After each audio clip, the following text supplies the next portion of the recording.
ये जो कहानी मैं आपको सुनाने जा रहा हूं, यह महज एक कल्पना नहीं है।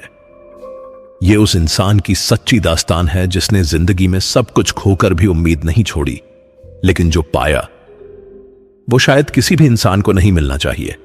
आप अगर इस चैनल पर नए हैं तो इसे सब्सक्राइब कर लें ताकि ऐसी रहस्यमयी कहानियां आपसे छूटें नहीं। और हां, कहानी के आखिर में मुझे जरूर बताइएगा कि कैसी लगी और आप इसे किस शहर से सुन रहे हैं। तो चलिए शुरू करते हैं। रोहन, सिर्फ रोहन। उसका कोई सरनेम नहीं था, या शायद था लेकिन उसने खुद ही उसे मिटा दिया था। क्यों? क्योंकि वो उस परिवार से कोई रिश्ता नहीं रखना चाहता था जिसने उसे सिर्फ बोझ समझा। जब वो 12 साल का था तब उसके मां बाप ने उसे एक रिश्तेदार के घर काम करने के लिए भेज दिया था। कहने को तो यह कहा गया था कि वो वहां पढ़ाई करेगा और साथ साथ घर के छोटे मोटे काम भी कर लेगा, पर हकीकत कुछ और थी। वो घर नहीं, एक नर्क था। सुबह 5 बजे से लेकर रात 10 बजे तक काम काम और सिर्फ काम। पढ़ाई वो तो बस एक बहाना था। बचे खुचे खाने पर पलने वाला रोहन, जिसे हर छोटी बड़ी गलती पर डांट और मार पड़ती थी। वो घर का नौकर नहीं, गुलाम था। एक ऐसा गुलाम जिसकी कोई कीमत नहीं थी, जिसे कोई अधिकार नहीं था। साल बीतते गए, रोहन बड़ा होता गया, पर उसकी जिंदगी वैसी की वैसी ही रही। अब वो 18 साल का हो चुका था, लेकिन उसके पास कोई हुनर नहीं था, कोई शिक्षा नहीं थी, सिर्फ घर के काम करने की आदत थी। उसका मालिक, जिसे वो मालिक साहब कहकर बुलाता था, एक स्थानीय ठेकेदार था जो अपने आप को बहुत बड़ा समझता था। उसकी पत्नी और 2 बेटे भी रोहन को इंसान नहीं, बस एक काम वाली समझते थे। एक दिन की बात है, रोहन सुबह सुबह बाजार से सामान लेकर लौटा था। भारी थैले उठाए, पसीने से लथपथ वो घर पहुंचा तो देखा कि मालिक साहब का बड़ा बेटा राजू अपने दोस्तों के साथ बैठा हुआ था। रोहन ने सलाम किया और सामान रखने के लिए रसोई की तरफ बढ़ा। तभी राजू ने आवाज लगाई, रोहन, जरा इधर आ। रोहन रुक गया। उसने पलटकर देखा तो राजू और उसके दोस्त उसे देखकर हंस रहे थे। क्या बात है साहब? रोहन ने पूछा। अबे, तू इतना काला कैसे है? कोई क्रीम वेम नहीं लगाता क्या? राजू ने कहा और उसके दोस्त जोर जोर से हंसने लगे। रोहन ने कुछ नहीं कहा।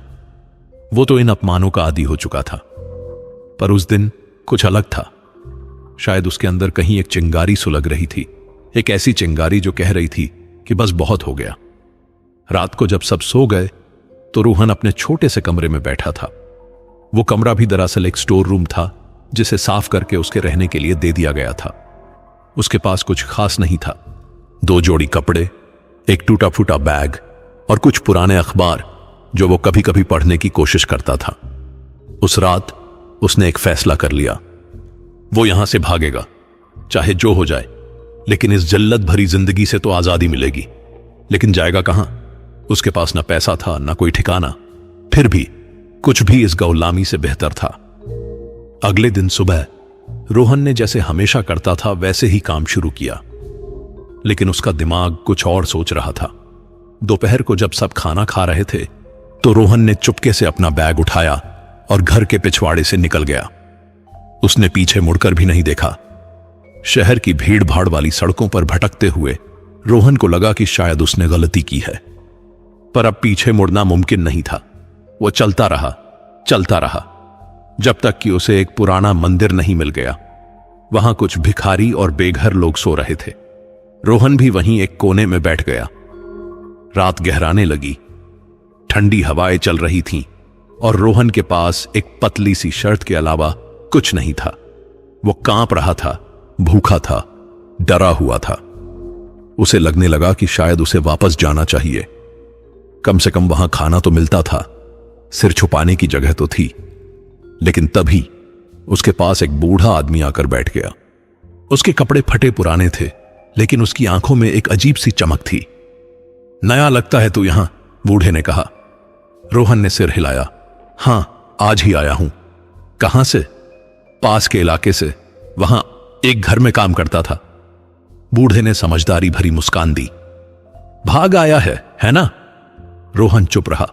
देख बेटा, बूढ़े ने कहा, यहां भी कोई स्वर्ग नहीं है, यहां भी जीना मुश्किल है, लेकिन अगर तू वाकई कुछ बनना चाहता है तो किस्मत तुझे जरूर एक मौका देगी, बस तैयार रहना।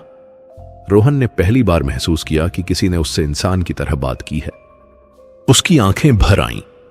कुछ दिन ऐसे ही बीत गए। रोहन छोटे मोटे काम करके अपना पेट भरने की कोशिश करता। कभी किसी दुकान के बाहर सफाई कर देता तो कभी किसी के लिए सामान उठाकर ले जाता। पर यह सब काफी नहीं था। उसे एक स्थायी काम चाहिए था। एक दिन वो एक छोटी सी चाय की दुकान पर बैठा था। दुकान के मालिक ने उसे एक कप चाय दे दी थी, बिना पैसे के। शायद उसे रोहन पर तरस आया था। दुकान में पुराने अखबार पड़े हुए थे। इन्हें के दुकानदार पकौड़ों को लपेटने के काम में लाता था। रोहन ने एक अखबार उठाया और उसे पलटने लगा, और तभी उसकी नजर एक विज्ञापन पर पड़ी।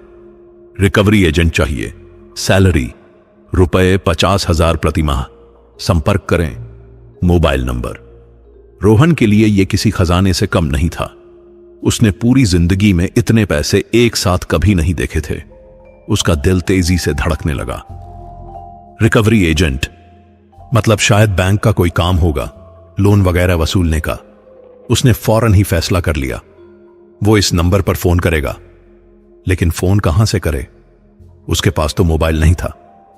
दुकानदार से पूछा तो उसने पास की एक दुकान की तरफ इशारा किया जहां पब्लिक फोन था। रोहन ने अपनी जेब टटोली। कुछ सिक्के थे, बस एक फोन करने लायक। उसने नंबर मिलाया। फोन की घंटी बजती रही, लेकिन किसी ने उठाया नहीं। रोहन निराश हो गया। उसने फोन रख दिया, लेकिन कुछ ही सेकंड में वही फोन बजने लगा।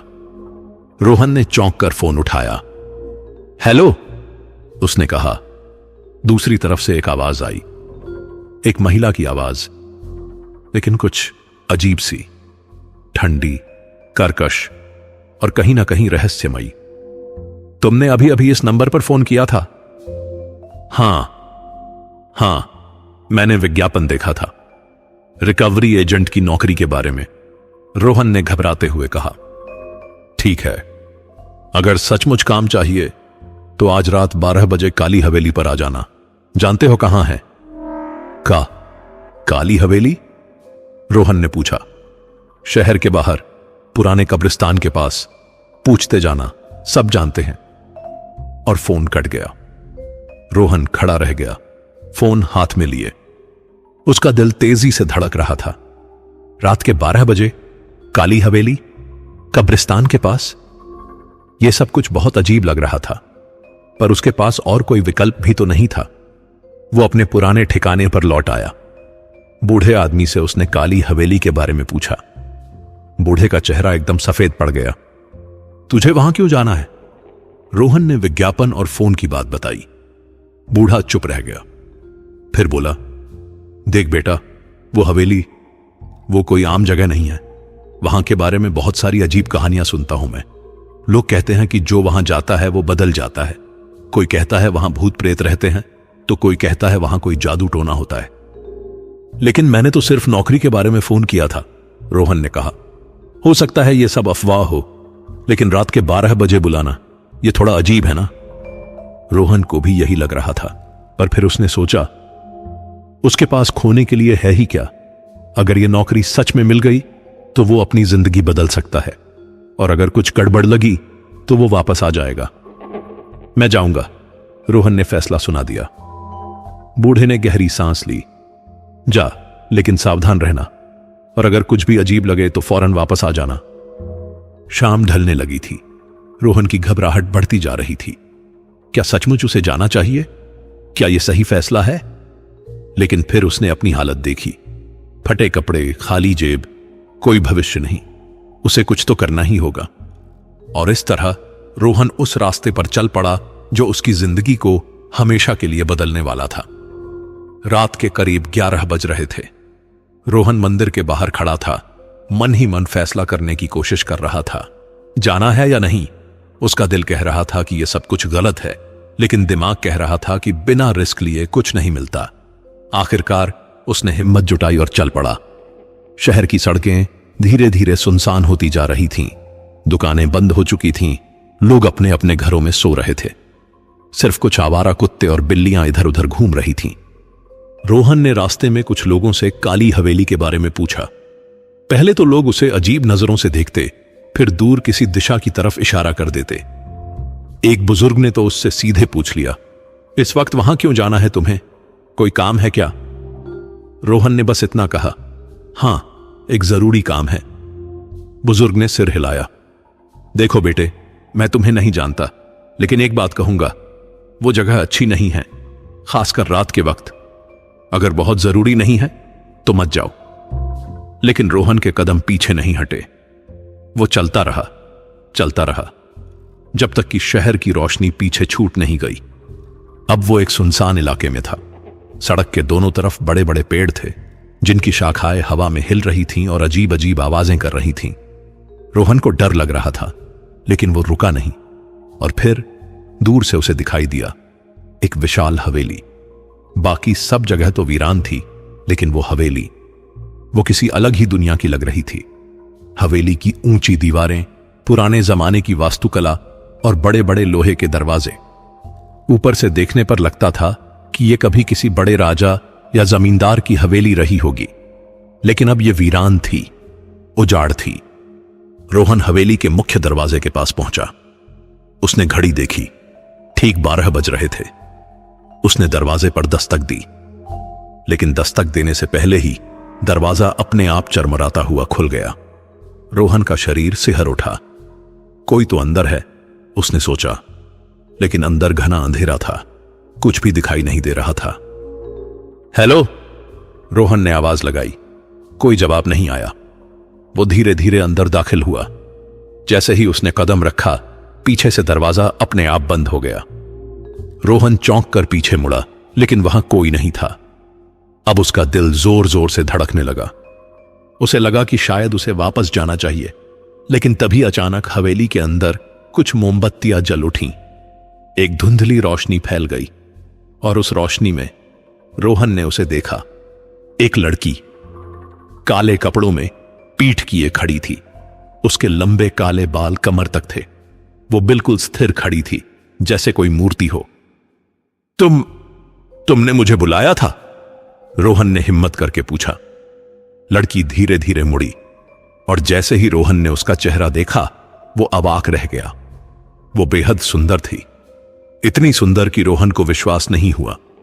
उसकी आंखें गहरी काली थीं, चेहरा बिल्कुल निर्दोष, होंठों पर हल्की सी मुस्कान।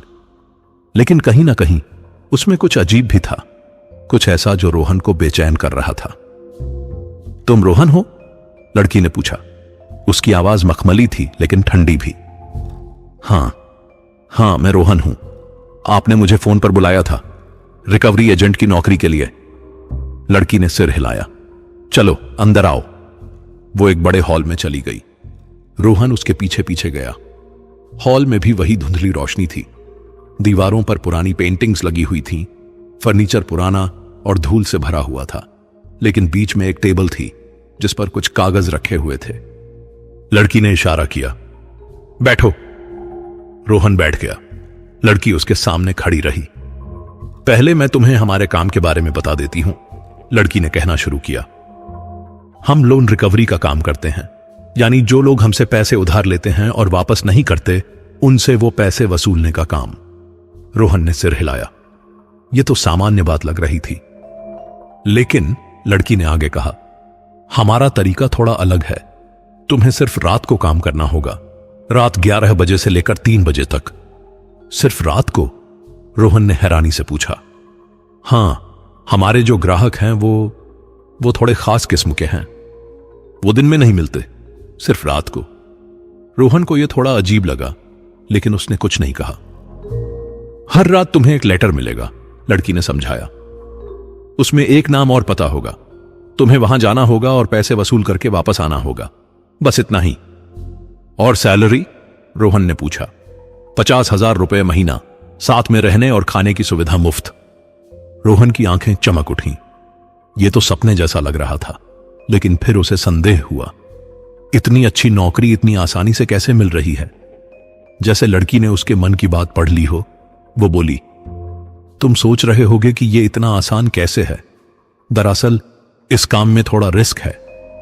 कई लोग इसे करने के लिए तैयार नहीं होते, लेकिन अगर तुम हिम्मत रखते हो तो यह तुम्हारे लिए बहुत फायदेमंद साबित हो सकता है। क्या रिस्क है? रोहन ने पूछा। लड़की ने एक कागज उठाया और उसके सामने रख दिया। ये एक कॉन्ट्रैक्ट है, इसमें कुछ शर्तें हैं जो तुम्हें माननी होंगी। रोहन ने कागज उठाया और पढ़ना शुरू किया, लेकिन अंधेरे में ठीक से दिखाई नहीं दे रहा था। लड़की ने एक मोमबत्ती उसके पास रख दी। जैसे जैसे रोहन पढ़ता गया, उसका माथा पसीने से भीग गया। शर्तें बहुत अजीब थीं। काम 6 महीने तक नहीं छोड़ सकते, किसी भी कस्टमर से कोई सवाल नहीं पूछेंगे, लेटर में दिए गए पते के अलावा कहीं और नहीं जाएंगे, पूरी पेमेंट 6 महीने के बाद एक साथ मिलेगी, रात 3 बजे से पहले हवेली वापस लौटना अनिवार्य है। ये शर्तें तो बहुत सख्त हैं, रोहन ने कहा। हां हैं, लेकिन यह काम भी आसान नहीं है। अगर तुम इन शर्तों को मान सकते हो तो साइन कर दो, नहीं तो तुम जा सकते हो। रोहन दुविधा में पड़ गया। 6 महीने तक काम छोड़ने की इजाजत नहीं, पेमेंट भी 6 महीने बाद, यह तो बहुत। लेकिन फिर उसने सोचा, अगर यह सच में काम कर गया तो उसे 3 लाख रुपए मिलेंगे। 3 लाख, इतने पैसों से वो अपनी पूरी जिंदगी बदल सकता है। एक सवाल, रोहन ने कहा, अगर मैं काम अच्छे से नहीं कर पाया या कोई गलती हो गई तो क्या होगा? लड़की की आंखों में एक अजीब चमक आई। गलती मत करना, बस इतना याद रखना, जो कहा जाए वही करना, कोई सवाल नहीं, कोई जिज्ञासा नहीं। उसकी आवाज में एक धमकी थी जो रोहन को साफ सुनाई दी, लेकिन अब वो इतना दूर आ चुका था कि पीछे नहीं हट सकता था। उसने गहरी सांस ली और कॉन्ट्रैक्ट पर साइन कर दिया। जैसे ही उसने साइन किया, लड़की की मुस्कान और चौड़ी हो गई। अच्छा किया, अब तुम हमारे साथ हो। आपका नाम क्या है? रोहन ने पूछा। नाम? लड़की ने कहा, नाम की जरूरत नहीं है यहां, तुम मुझे बस मालकिन कहकर बुला सकते हो। रोहन को यह भी अजीब लगा, लेकिन उसने कुछ नहीं कहा। चलो, मैं तुम्हें तुम्हारा कमरा दिखाती हूं, लड़की ने कहा और आगे बढ़ गई। वो एक लंबे गलियारे से होते हुए ऊपर की मंजिल पर पहुंचे। वहां कई कमरे थे, सबके सब बंद। लड़की ने एक कमरे का दरवाजा खोला। कमरा छोटा था लेकिन साफ सुथरा।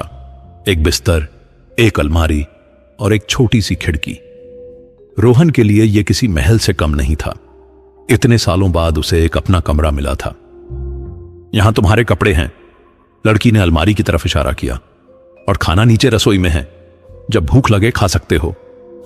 रोहन ने अलमारी खोली तो देखा कि अंदर कई नए कपड़े रखे हुए थे, काले रंग के शर्ट और पैंट, बिल्कुल उसके साइज के। ये कपड़े मेरे साइज के कैसे हैं? उसने हैरानी से पूछा। लड़की ने मुस्कुराते हुए कहा, हम जानते थे कि तुम आओगे। रोहन के रोंगटे खड़े हो गए।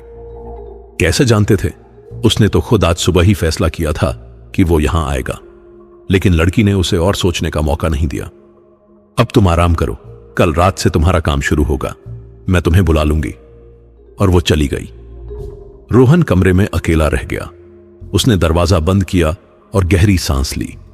सब कुछ इतना अजीब था, पर कम से कम अब उसके पास एक छत थी, खाना था और नौकरी का वादा था। वो बिस्तर पर लेट गया। बिस्तर इतना आरामदायक था कि उसे विश्वास नहीं हुआ। कितने सालों बाद उसे इतनी नरम जगह मिली थी सोने के लिए। थकान ने उसे जल्द ही अपनी गिरफ्त में ले लिया और वो गहरी नींद में सो गया। लेकिन उसकी नींद जल्द ही टूटी। उसे लगा कि कोई आवाज आ रही है, एक फुसफुसाहट, जैसे कोई कुछ कह रहा हो। उसने आंखें खोलीं और चारों तरफ देखा। कमरे में कोई नहीं था, लेकिन फुसफुसाहट जारी थी। वो दरवाजे के बाहर से आ रही थी। रोहन धीरे से उठा और दरवाजे के पास गया। उसने कान लगाकर सुना। वो आ गया, नया शिकार। 6 महीने, उसके बाद आवाजें अस्पष्ट थीं। रोहन को कुछ समझ नहीं आया। शिकार? किसका शिकार? अचानक आवाजें बंद हो गईं। रोहन ने दरवाजा खोलने की हिम्मत नहीं की। वो वापस बिस्तर पर लेट गया, लेकिन अब उसे नींद नहीं आ रही थी। उसे एहसास हो रहा था कि उसने कुछ बहुत बड़ी गलती कर दी है, लेकिन अब बहुत देर हो चुकी थी। वो कॉन्ट्रैक्ट पर साइन कर चुका था। रोहन को नहीं पता था कि उसे कितनी देर हो गई। उसने खिड़की से बाहर देखा तो अभी भी अंधेरा था। घड़ी देखी, रात के 2 बज रहे थे। लेकिन फिर उसे एक बात का एहसास हुआ। वो कब सोया था उसे याद नहीं आ रहा था। उसने कमरे से बाहर निकलने की कोशिश की। दरवाजा खुला हुआ था, गलियारा सुनसान था, सिर्फ कुछ मोमबत्तियां जल रही थीं। उसे भूख लग रही थी तो उसने सोचा कि नीचे रसोई में चलकर देखे। जैसे ही वो सीढ़ियों से नीचे उतरा, उसे एक मीठी खुशबू आई, किसी अच्छे खाने की खुशबू। वो रसोई की तरफ बढ़ा तो देखा कि वहां एक मेज पर खाना लगा हुआ था। गर्मागर्म रोटियां, दाल, सब्जी और चावल, जैसे किसी ने अभी अभी बनाया हो। आओ खा लो, पीछे से आवाज आई। रोहन पलटा तो देखा कि वही लड़की खड़ी थी, अब वो भी काले रंग की साड़ी पहने हुई थी। रोहन को फिर से उसकी खूबसूरती ने मोहित कर दिया। इतनी सुंदर लड़की उसने अपनी जिंदगी में कभी नहीं देखी थी। तुमने ये सब बनाया? रोहन ने पूछा। हां, बैठो खाओ, तुम्हें ताकत की जरूरत होगी। रोहन बैठ गया और खाना शुरू किया। खाना इतना स्वादिष्ट था कि वो बोल नहीं पा रहा था। कई दिनों से उसने ऐसा खाना नहीं खाया था। लड़की उसे देखती रही। उसकी नजरें रोहन पर टिकी हुई थीं, जैसे वो उसका अध्ययन कर रही हो। तुम्हारा असली नाम क्या है? रोहन ने खाते खाते पूछा। मैंने कहा ना, नाम की जरूरत नहीं है यहां, लड़की ने कहा। लेकिन मुझे तो कुछ तो बुलाना होगा आपको, लड़की ने सोचा। फिर बोली, ठीक है, तुम मुझे काली कहकर बुला सकते हो। काली? हां, क्योंकि मुझे काला रंग बहुत पसंद है। देखो, मेरे सभी कपड़े काले हैं। रोहन ने गौर किया। सच में हवेली में भी सब कुछ काला या गहरे रंग का था। दीवारें, फर्नीचर, पर्दे, सब कुछ।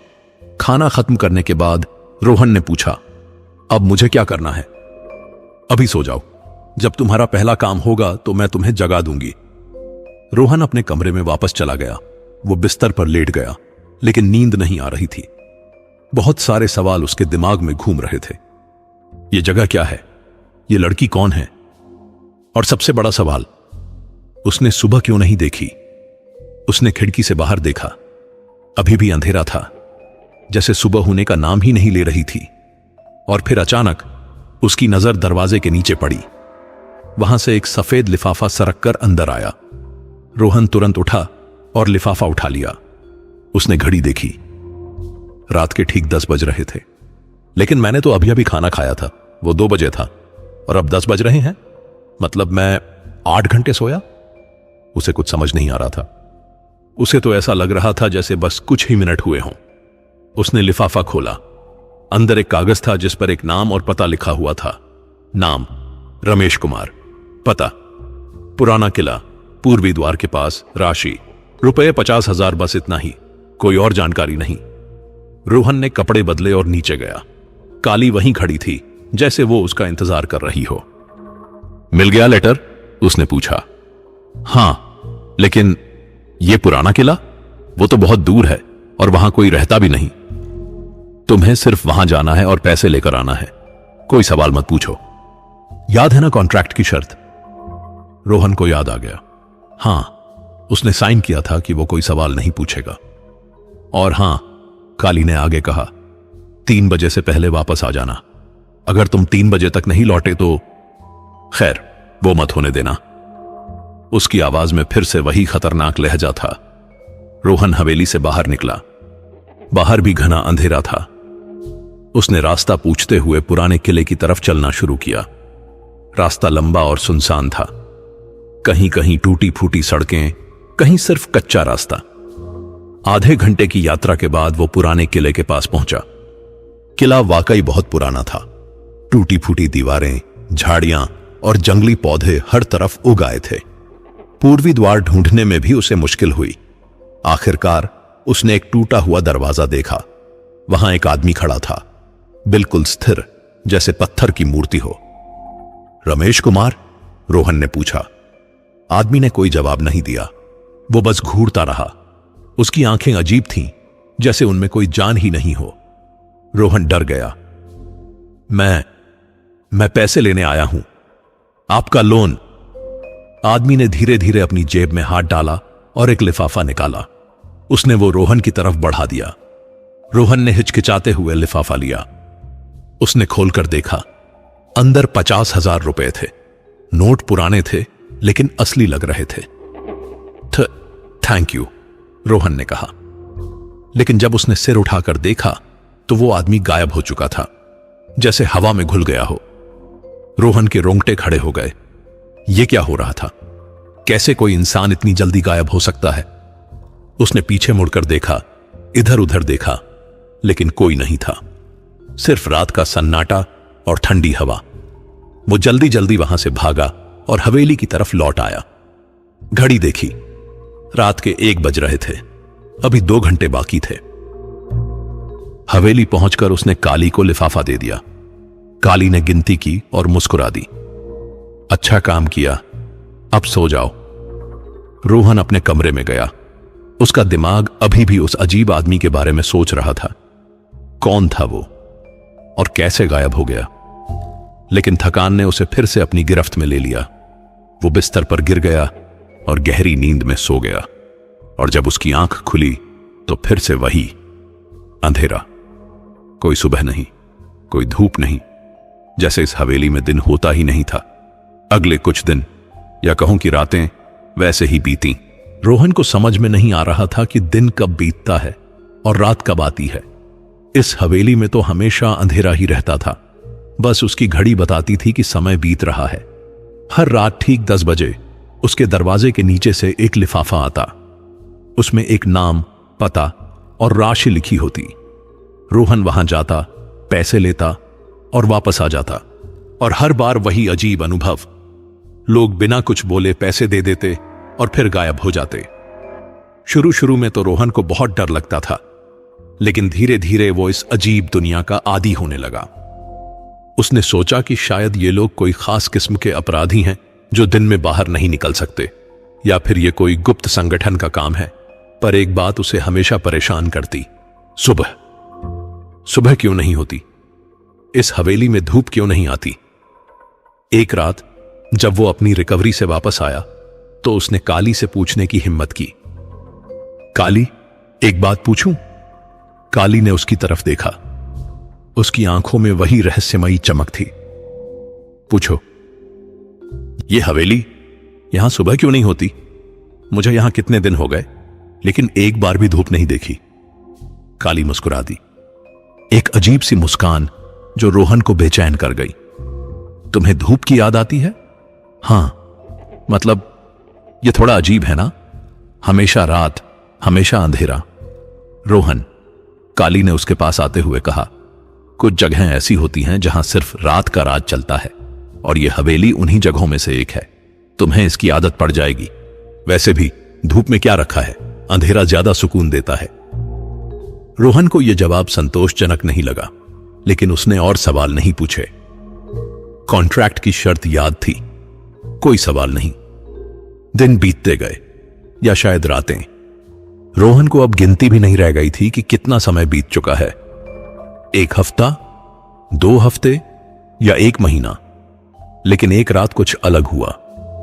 रोहन जब अपनी रिकवरी से लौटा तो उसने देखा कि हवेली में कुछ बदलाव था। हॉल में कुछ नए फर्नीचर रखे हुए थे, दीवारों पर नई पेंटिंग्स लगी थीं, और सबसे अजीब बात, वहां एक दर्पण रखा हुआ था।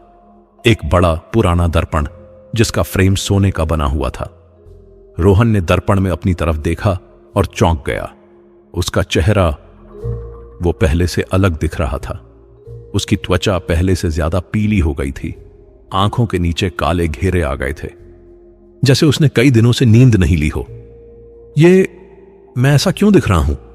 उसने खुद से पूछा। तभी पीछे से काली की आवाज आई, दर्पण में मत देखो, वो सच दिखाता है, और सच हमेशा खूबसूरत नहीं होता। रोहन पलटा, लेकिन मैं बीमार लग रहा हूं। तुम ठीक हो, बस थोड़ा थके हुए हो, आराम कर लो। लेकिन रोहन को चैन नहीं था। उसे लग रहा था कि कुछ गड़बड़ है। उसकी सेहत बिगड़ रही थी और वो समझ नहीं पा रहा था क्यों। अगली रात फिर वही, एक लिफाफा, एक पता और रिकवरी का काम। लेकिन इस बार पता थोड़ा अलग था। नाम सुनीता देवी, पता श्मशान घाट के पास, पुराना मंदिर, राशि रुपए 75,000 श्मशान घाट। रोहन का दिल बैठ गया। वो जगह तो सबसे डरावनी मानी जाती थी, लेकिन उसे जाना था। कॉन्ट्रैक्ट की शर्त थी। वो निकल पड़ा। रास्ता पहले से भी ज्यादा सुनसान था। जैसे जैसे वो श्मशान घाट के पास पहुंच रहा था, हवा में एक अजीब सी गंध आने लगी, जली हुई लकड़ियों और राख की गंध। श्मशान घाट पहुंचकर उसने चारों तरफ देखा। वहां कुछ चिताओं की राख पड़ी हुई थी। पुराना मंदिर एक कोने में था, जिसकी दीवारें काली पड़ गई थीं। मंदिर के सामने एक महिला खड़ी थी। उसके कपड़े सफेद थे, बाल खुले हुए थे। वो पीठ किए खड़ी थी। सुनीता देवी? रोहन ने डरते डरते पूछा। महिला धीरे धीरे मुड़ी, और जब रोहन ने उसका चेहरा देखा तो उसकी चीख निकलते निकलते रह गई। वो महिला, वो इंसान नहीं लग रही थी। उसका चेहरा बुरी तरह से जला हुआ था, आंखें धंसी हुई थीं और उसके होंठों पर एक विचित्र मुस्कान थी। लेकिन फिर एक पल में उसका चेहरा बदल गया। अब वो एक सामान्य महिला की तरह दिख रही थी, जैसे रोहन ने कुछ गलत देख लिया हो। महिला ने एक लिफाफा निकाला और रोहन की तरफ बढ़ाया। रोहन ने कांपते हाथों से लिफाफा लिया। तुम डरते क्यों हो? महिला ने पूछा। उसकी आवाज कर्कश थी। मैं नहीं डर रहा, रोहन ने झूठ बोला। महिला हंसी, एक भयानक हंसी जो रोहन की रूह तक कंपा गई। जल्द ही तुम सब समझ जाओगे, जल्द ही तुम भी हम में से एक हो जाओगे। और फिर वो गायब हो गई, बिल्कुल हवा में घुल गई।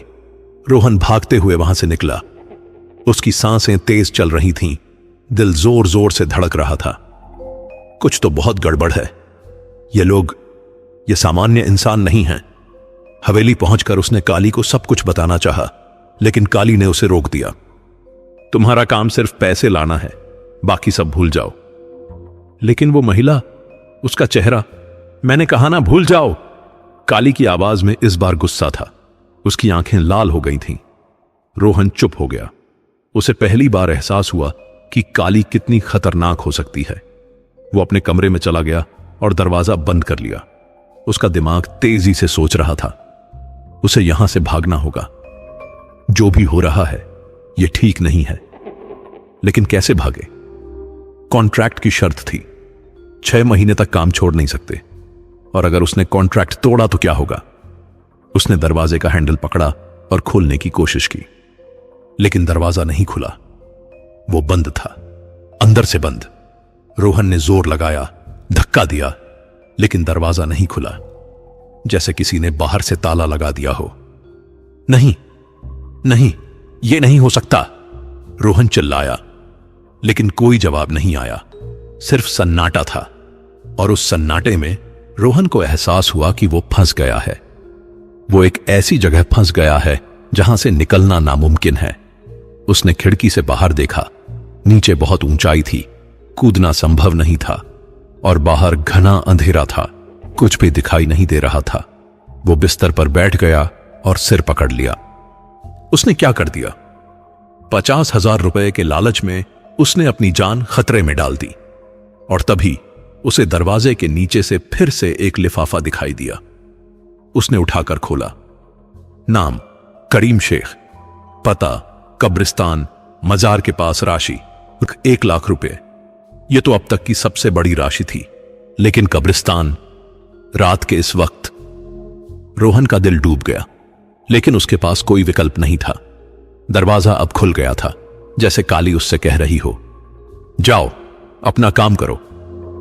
वो निकल पड़ा कब्रिस्तान की तरफ, और रास्ते में उसे लगातार लग रहा था कि कोई उसका पीछा कर रहा है। कई बार उसने पीछे मुड़कर देखा, लेकिन कोई नहीं था। कब्रिस्तान पहुंचकर उसने मजार ढूंढी। वहां एक बुजुर्ग आदमी बैठा हुआ था। उसकी लंबी सफेद दाढ़ी थी और वो कुछ बुदबुदा रहा था। करीम शेख? रोहन ने पूछा। बुजुर्ग ने सिर उठाया। उसकी आंखें सफेद थीं, जैसे उनमें पुतलियां ही ना हो। आ गया तू भी, बुजुर्ग ने कहा। एक और शिकार, काली का नया खिलौना। आप क्या कह रहे हैं? रोहन ने घबराकर पूछा। तू नहीं जानता बेटा, तू नहीं जानता कि तू किसके साथ काम कर रहा है। काली कोई इंसान नहीं है, वो एक पिशाचिनी है, और ये सारे लोग जो तुझे पैसे देते हैं, ये सब आत्माएं हैं।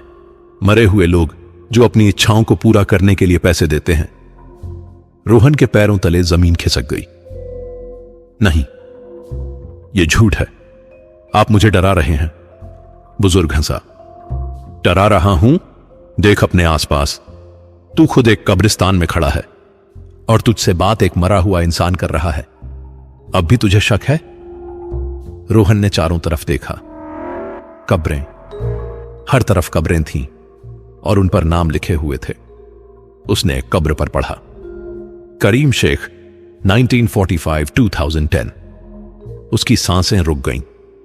हां, बुजुर्ग ने कहा, मैं 2010 में मर चुका हूं, लेकिन मेरी आत्मा अभी भी यहां है और ऐसे कई और हैं। हम सब काली के कर्जदार हैं और जब तक हम उसका कर्ज नहीं चुका देते हम मुक्त नहीं हो सकते। लेकिन मेरा इसमें क्या? तू उसका रिकवरी एजेंट है। तू इन आत्माओं से पैसे वसूलता है और हर बार जब तू किसी आत्मा से मिलता है तुम्हारी थोड़ी सी जिंदगी कम हो जाती है। तेरी ऊर्जा, तेरी रूह सब काली सोख लेती है और 6 महीने बाद जब तेरा कॉन्ट्रैक्ट खत्म होगा तो तू भी हम में से एक हो जाएगा। एक आत्मा जो हमेशा के लिए काली की गुलामी में रहेगी। रोहन को लगा जैसे उसके ऊपर आसमान टूट पड़ा हो। यह सब सच है? वो मर जाएगा? नहीं नहीं, मैं यहां से भागूंगा। मैं कॉन्ट्रैक्ट तोड़ दूंगा। बुजुर्ग ने सिर हिलाया। कोशिश कर, लेकिन याद रख, काली से कोई नहीं भाग सकता।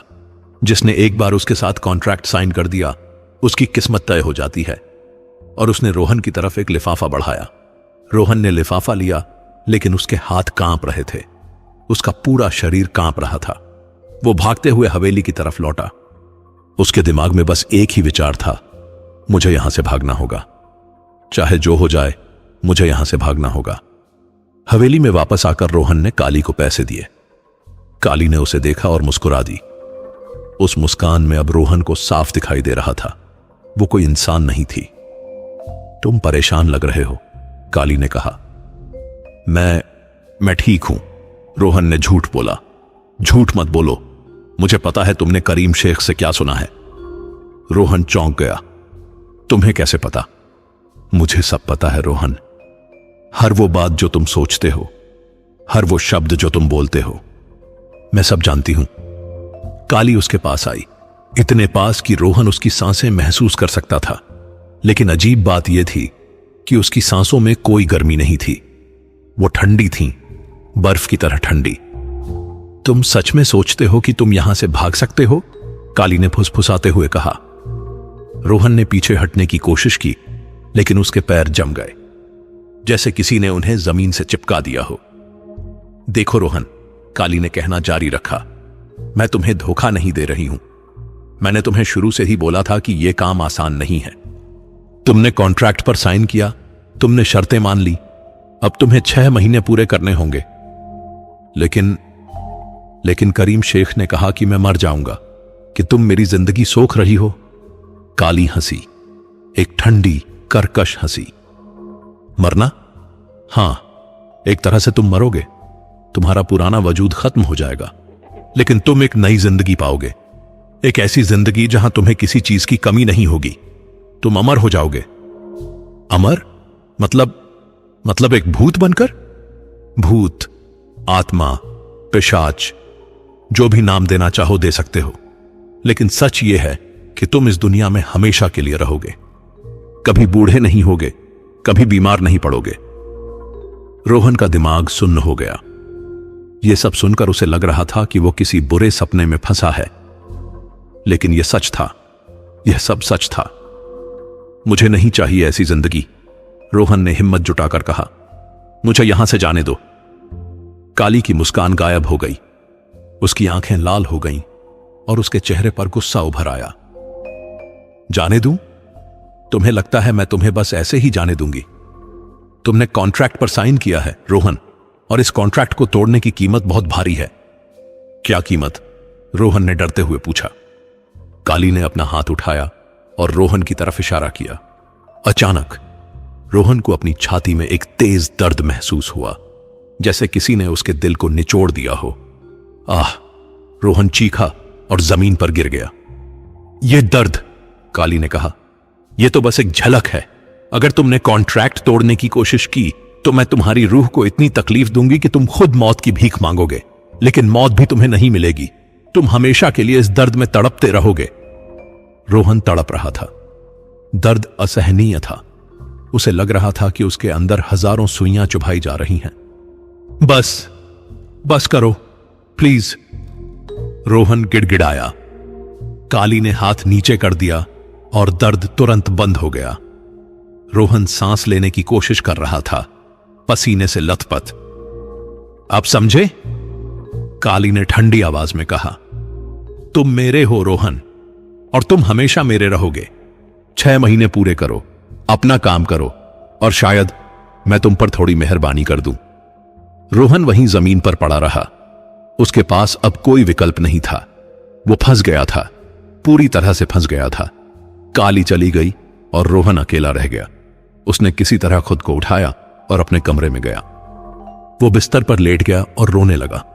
पहली बार इतने सालों में वो फूट फूट कर रो रहा था। उसे अपनी मां की याद आई, वो मां जो उसे बचपन में छोड़कर चली गई थी। उसे अपने पिताजी की याद आई, जो उसे कभी प्यार नहीं करते थे। उसे अपनी वो जिंदगी याद आई जो भले ही गुलामी भरी थी, लेकिन कम से कम असली तो थी। और अब वो एक ऐसी जगह फंसा है जहां न दिन है न रात, जहां सिर्फ अंधेरा है, सिर्फ मौत है। घंटे बीतते गए। रोहन सोच रहा था कि क्या करे। भागने का कोई रास्ता नहीं था। कॉन्ट्रैक्ट तोड़ने पर उसे असहनीय दर्द झेलना पड़ेगा। तो फिर क्या विकल्प है? तभी उसे एक विचार आया। अगर वो काली को किसी तरह खुश रख सके, अपना काम अच्छे से करे, तो शायद काली उस पर दया कर दे। शायद 6 महीने के बाद वो उसे जाने दे। हां, यही करना होगा।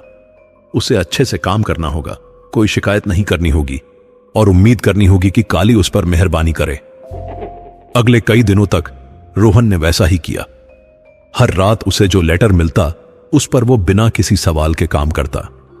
चाहे वो कितनी भी डरावनी जगह क्यों न हो, श्मशान, कब्रिस्तान, पुराने खंडहर, वो हर जगह जाता और पैसे लेकर आता।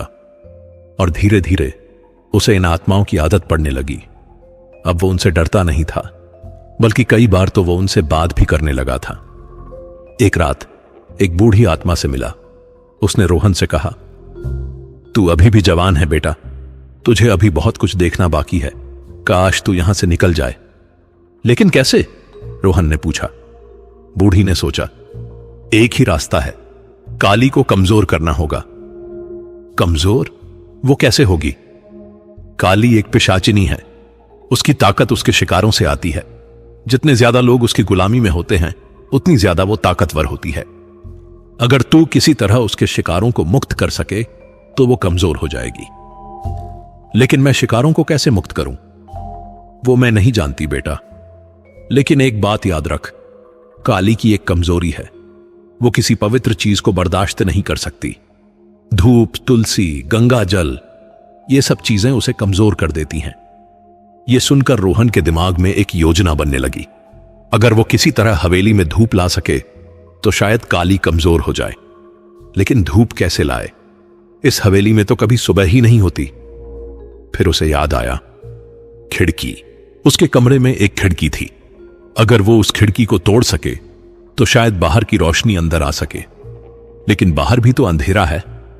या फिर शायद बाहर सुबह होती है। शायद ये सिर्फ हवेली के अंदर ही अंधेरा है। रोहन ने फैसला कर लिया, अगली बार जब वो रिकवरी से वापस आएगा तो वो खिड़की तोड़ने की कोशिश करेगा। लेकिन किस्मत को कुछ और ही मंजूर था।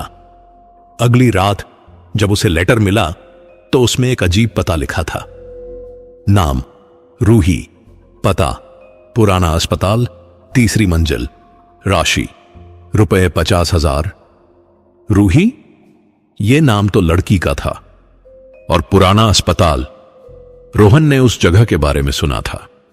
कहा जाता था कि वहां कई मरीज बिना इलाज के मर गए थे और अब उनकी आत्माएं वहां भटकती हैं। रोहन निकल पड़ा। अस्पताल शहर के बाहर था, एक सुनसान इलाके में। जब वो वहां पहुंचा तो देखा कि अस्पताल की इमारत जर्जर हालत में थी। दीवारें टूटी हुई थीं, खिड़कियों के शीशे बिखरे हुए थे। उसने अंदर कदम रखा।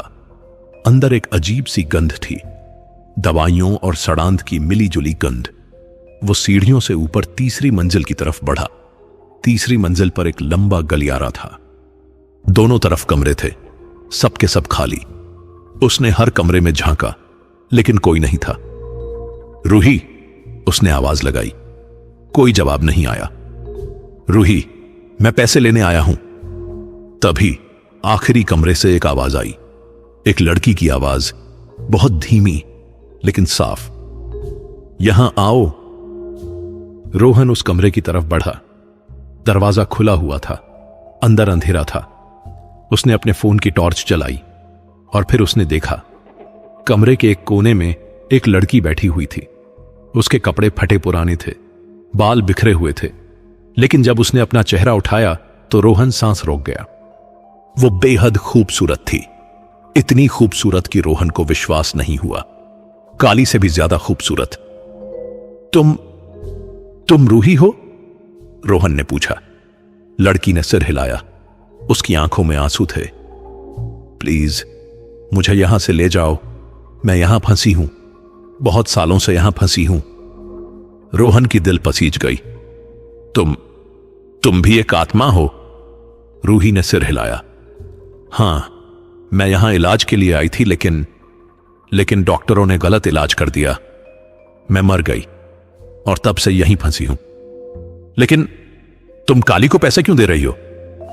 क्योंकि वो वादा करती है कि वो मुझे मुक्ति दिलाएगी, लेकिन उसने अभी तक कुछ नहीं किया। मैं अभी भी यहां फंसी हूं। रूही रोने लगी। रोहन का दिल भर आया। उसने रूही के पास जाकर उसका हाथ पकड़ा, लेकिन जैसे ही उसने रूही का हाथ छुआ, एक अजीब एहसास हुआ। उसका हाथ ठंडा था, बर्फ की तरह ठंडा, और वो थोड़ा पारदर्शी भी था, जैसे वो सच में एक आत्मा हो। मुझे माफ करना, रूही ने कहा। मैं तुम्हें छू नहीं सकती, मैं कोई इंसान नहीं हूं। रोहन ने अपना हाथ पीछे खींच लिया। तुम्हें पैसे देने हैं? रूही ने एक लिफाफा निकाला और रोहन को दिया। ये लो, लेकिन एक बात बताओ, तुम अभी भी जीवित हो, है ना? हां। तो फिर भाग जाओ यहां से, काली से दूर भाग जाओ। वो तुम्हें भी मेरी तरह बना देगी। मैं कोशिश कर रहा हूं, रोहन ने कहा, लेकिन अभी तक कोई रास्ता नहीं मिला। रूही ने उसकी आंखों में देखा। अगर कभी तुम मुझे मुक्ति दिला सको तो मैं तुम्हारी हमेशा शुक्रगुजार रहूंगी। रोहन ने वादा किया। मैं कोशिश करूंगा। और वो वहां से चला आया, लेकिन रास्ते भर उसके दिमाग में रूही का चेहरा घूमता रहा। वो इतनी मासूम, इतनी लाचार लग रही थी। काश वो उसे बचा पाता। हवेली में वापस आकर उसने काली को पैसे दिए। काली ने देखा और मुस्कुरा दी। रूही से मिले? हां, सुंदर है ना? रोहन चुप रहा। उससे प्यार मत करना रोहन, काली ने चेतावनी दी। वो एक आत्मा है और आत्माओं से प्यार करना खतरनाक होता है। रोहन कुछ नहीं बोला। वो सीधा अपने कमरे में चला गया। लेकिन उस रात उसे नींद नहीं आई। वो रूही के बारे में सोचता रहा और एक फैसला लिया। वो रूही को मुक्ति दिलाएगा, चाहे कुछ भी हो जाए।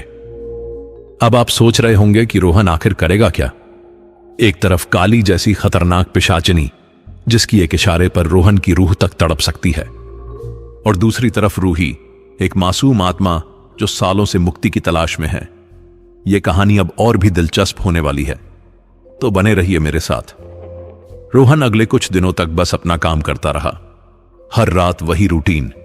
लेटर मिलता, वो जाता, पैसे लाता और वापस आकर सो जाता, लेकिन उसके दिमाग में रूही का चेहरा घूमता रहता। एक रात जब उसे फिर से रूही के पास जाने का लेटर मिला तो उसका दिल तेजी से धड़कने लगा। वो फिर से उससे मिलने वाला था। पुराने अस्पताल पहुंचकर वो सीधा तीसरी मंजिल पर गया। रूही वहीं बैठी हुई थी, उसी कमरे में, उसी कोने में, जैसे वो कई सालों से वहीं बैठी हो। रोहन? रूही ने उसे देखते ही पहचान लिया। हां, मैं हूं, रोहन ने कहा। रूही की आंखों में एक चमक आई। तुम फिर से आए। मुझे लगा था शायद काली तुम्हें दोबारा यहां नहीं भेजेगी। वो नियमित रूप से यहां भेजती है, शायद तुम पर नजर रखने के लिए। रूही ने सिर हिलाया। वो जानती है कि मैं भागने की कोशिश नहीं कर सकती, मैं यहीं फंसी हूं। रोहन उसके पास बैठ गया। मुझे बताओ, तुम्हारी कहानी क्या है? तुम यहां कैसे फंसी? रूही ने गहरी सांस ली। मैं एक साधारण लड़की थी। मेरे मां बाप गरीब थे, लेकिन उन्होंने मुझे अच्छी तालीम दी। मैं पढ़ाई में बहुत अच्छी थी और मेरा सपना था कि मैं डॉक्टर बनूं। उसकी आंखों में आंसू आ गए। लेकिन फिर मुझे एक बीमारी हो गई, कैंसर। मुझे इस अस्पताल में इलाज के लिए भर्ती किया गया, लेकिन यहां के डॉक्टर वो लापरवाह थे। उन्होंने गलत दवा दे दी और मैं मर गई, सिर्फ 19 साल की उम्र में। रोहन का दिल भर आया। कब की बात है ये? 2005 की। अब मुझे 19 साल हो गए हैं यहां फंसे हुए। और काली, वो कैसे आई तुम्हारी जिंदगी में?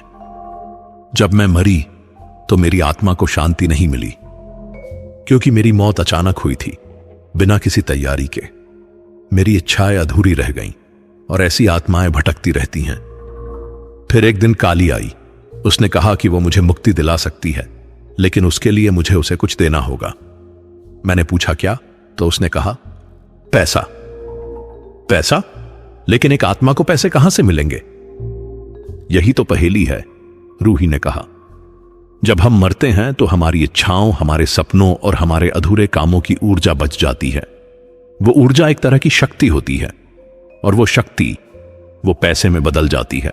काली ने मुझे बताया कि हर बार जब मैं उसे पैसे देती हूं तो मेरी थोड़ी सी ऊर्जा खर्च होती है, और एक दिन जब मेरी सारी ऊर्जा खत्म हो जाएगी तो मुझे मुक्ति मिल जाएगी। लेकिन अगर तुम्हारी सारी ऊर्जा खत्म हो जाएगी तो तुम्हारा अस्तित्व भी खत्म हो जाएगा, है ना? रूही ने सिर हिलाया। हां, लेकिन कम से कम मैं इस दर्द से तो मुक्त हो जाऊंगी। हर रात यहां अकेले बैठना, किसी से बात नहीं कर पाना, कुछ महसूस नहीं कर पाना, यह एक सजा है, और मैं इस सजा से मुक्त होना चाहती हूं। रोहन ने उसकी बात सुनी और फैसला कर लिया। मैं तुम्हें बचाऊंगा रूही। मैं नहीं जानता कैसे, लेकिन मैं जरूर कोई रास्ता निकालूंगा। रूही ने उसकी तरफ देखा। तुम ऐसा क्यों करना चाहते हो? तुम मुझे जानते भी नहीं। क्योंकि तुम मासूम हो। तुमने कुछ गलत नहीं किया। तुम्हारी जिंदगी तुमसे छीन ली गई, और अब तुम्हारी मौत के बाद भी तुम्हें सजा दी जा रही है। यह गलत है। रूही की आंखों में आंसू आ गए। तुम पहले इंसान हो जिसने मुझसे इतनी अच्छी बात की है। शुक्रिया। रोहन ने लिफाफा लिया और जाने के लिए मुड़ा, लेकिन तभी रूही ने कहा, रोहन, एक बात बताऊं? हां? काली, वो सिर्फ एक पिशाचिनी नहीं है, वो कर्ण पिशाचिनी है। रोहन रुक गया। कर्ण पिशाचिनी? ये क्या है? ये एक बहुत खतरनाक विद्या है। कर्ण पिशाचिनी कानों में फुसफुसाती है और इंसान के दिमाग को कंट्रोल कर लेती है। वो तुम्हारे सारे राज जानती है, तुम्हारे सारे विचार पढ़ती है, और धीरे धीरे वो तुम्हें अपना गुलाम बना लेती है। रोहन के रोंगटे खड़े हो गए। तो मतलब वो मेरे दिमाग में भी है? अभी नहीं, लेकिन जल्द ही होगी। जब तुम उसके करीब जाओगे, जब तुम उसकी खूबसूरती में खोने लगोगे, तब वो तुम्हारे कानों में फुसफुसाने लगेगी, और एक बार वो शुरू हो गया तो फिर रुकना मुश्किल है। रोहन को समझ में आया कि खतरा पहले से भी ज्यादा है। तो मुझे क्या करना चाहिए? उससे दूर रहो, जितना हो सके उससे बात मत करो, उसकी आंखों में मत देखो, और सबसे जरूरी, उसकी खूबसूरती में मत खोना। रोहन ने सिर हिलाया। मैं कोशिश करूंगा। हवेली में वापस आकर उसने काली को पैसे दिए। काली ने उसे देखा और मुस्कुरा दी। रूही से फिर मिले? हां, तुम उसकी परवाह करने लगे हो, है ना? रोहन चुप रहा। काली उसके पास आई, बहुत पास, इतना पास कि रोहन उसकी सांसें महसूस कर सकता था। देखो रोहन, काली ने धीमी आवाज में कहा, रूही एक आत्मा है, वो कभी तुम्हारी नहीं हो सकती, लेकिन मैं जीवित हूं, मैं तुम्हारी हो सकती हूं। रोहन ने पीछे हटने की कोशिश की, लेकिन काली ने उसका हाथ पकड़ लिया। उसके हाथ की पकड़ इतनी मजबूत थी कि रोहन हिल नहीं पा रहा था। क्या तुम्हें मेरी खूबसूरती पसंद नहीं? काली ने उसकी आंखों में देखते हुए पूछा। रोहन ने अपनी नजरें नीचे कर लीं। रूही की चेतावनी याद थी, उसकी आंखों में मत देखो। मैं थक गया हूं, सोना चाहता हूं। काली ने उसका हाथ छोड़ दिया और हंसी। ठीक है, जाओ सो जाओ, लेकिन याद रखना तुम मेरे हो रोहन, और तुम हमेशा मेरे रहोगे। रोहन जल्दी से अपने कमरे में चला गया। उसने दरवाजा बंद किया और लंबी सांस ली। काली अब उसके और करीब आने की कोशिश कर रही थी। यह अच्छा संकेत नहीं था। उसने अपने बैग में हाथ डाला और कुछ ढूंढा। बहुत पहले जब वो अपने पुराने मालिक के घर में काम करता था तो उसे एक छोटी सी तुलसी की माला मिली थी। उसने उसे अपने पास रख लिया था, यादगार के तौर पर। अब उसने वो माला निकाली। रूही ने कहा था कि पवित्र चीजें पिशाचिनी को कमजोर करती हैं। शायद यह तुलसी की माला उसकी मदद कर सके। उसने माला को अपने गले में पहन लिया और बिस्तर पर लेट गया। उस रात उसे एक सपना आया। सपने में वो एक उजाड़ जगह पर खड़ा था। चारों तरफ अंधेरा था और दूर से काली आती दिख रही थी, एक काली साड़ी पहने, बाल हवा में लहराते हुए। रोहन, काली ने फुसफुसाया, तुम मुझसे दूर क्यों भागते हो? मैं नहीं भाग रहा, रोहन ने कहा। झूठ मत बोलो, मुझे पता है तुम क्या सोच रहे हो। तुम सोच रहे हो कि मुझसे कैसे बचा जाए, लेकिन बचना नामुमकिन है। काली उसके पास आई और फिर उसने अपना हाथ उठाया और रोहन के कानों को छुआ। अचानक रोहन को एक तेज आवाज सुनाई दी, जैसे किसी ने उसके कानों में चीख मारी हो। वो दर्द से चिल्लाया, अब तुम मेरे हो, काली ने कहा। अब मैं तुम्हारे कानों में फुसफुसाऊंगी, हमेशा, हर पल, और तुम मेरी हर बात मानोगे। रोहन की आंख खुल गई। वो पसीने से भीगा हुआ था। उसने अपने कानों को छुआ। वो ठीक थे। यह सिर्फ एक सपना था, लेकिन फिर उसे एक फुसफुसाहट सुनाई दी। रोहन, वो चौंक गया। यह आवाज कहां से आ रही थी? रोहन, मैं तुम्हारे साथ हूं। यह काली की आवाज थी, लेकिन वो कमरे में नहीं थी। यह आवाज, यह उसके दिमाग के अंदर से आ रही थी। रोहन के रोंगटे खड़े हो गए। काली ने शुरुआत कर दी थी। वो अब उसके दिमाग में घुसने लगी थी। उसने तुरंत अपने गले की तुलसी माला को पकड़ा और प्रार्थना करने लगा, हे भगवान, मेरी मदद करो, इस पिशाचिनी से मुझे बचाओ।